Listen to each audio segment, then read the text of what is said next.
Welcome to our channel. Today we how to transfer contacts using Yahoo Mail, complete guide step by step clearly.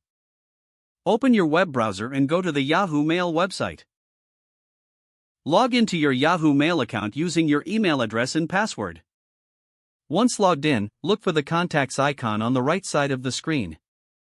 Click on the contacts icon to access your contacts list.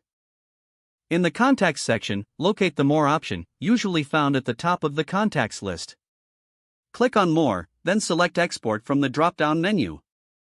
A new window will appear, presenting different file format options for exporting. Choose the file format that suits your needs best, such as CSV or vCard. Click on the Export Now button to download your contacts file. Open your email client or service where you want to import the contacts.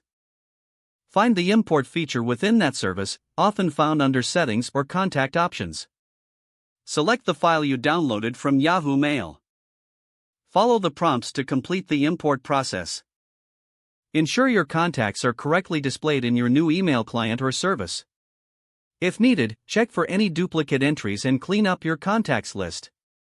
Congratulations, you have successfully transferred your contacts using Yahoo Mail.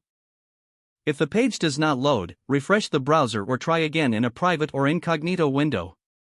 Make sure you are using the correct email address, then retype it carefully to avoid small typos. If your password is not accepted, use the Reset option and create a new strong password you can remember. Check your spam folder for verification or security emails, then complete any requested confirmation steps. Enable two-factor authentication if available to improve account security and reduce unauthorized. After signing in, review your profile details so your contact information and settings are accurate and current. If you see an error message, note it down and try again after restarting your device and internet connection. Log out when you finish, especially on shared devices, to keep your account and payment information secure. If the page does not load, refresh the browser or try again in a private or incognito window. Make sure you are using the correct email address, then retype it carefully to avoid small typos. If your password is not accepted, use the Reset option and create a new strong password you can remember. Check your spam folder for verification or security emails, then complete any requested confirmation steps. Don't forget to like this video and subscribe to our channel for more step-by-step tech guides.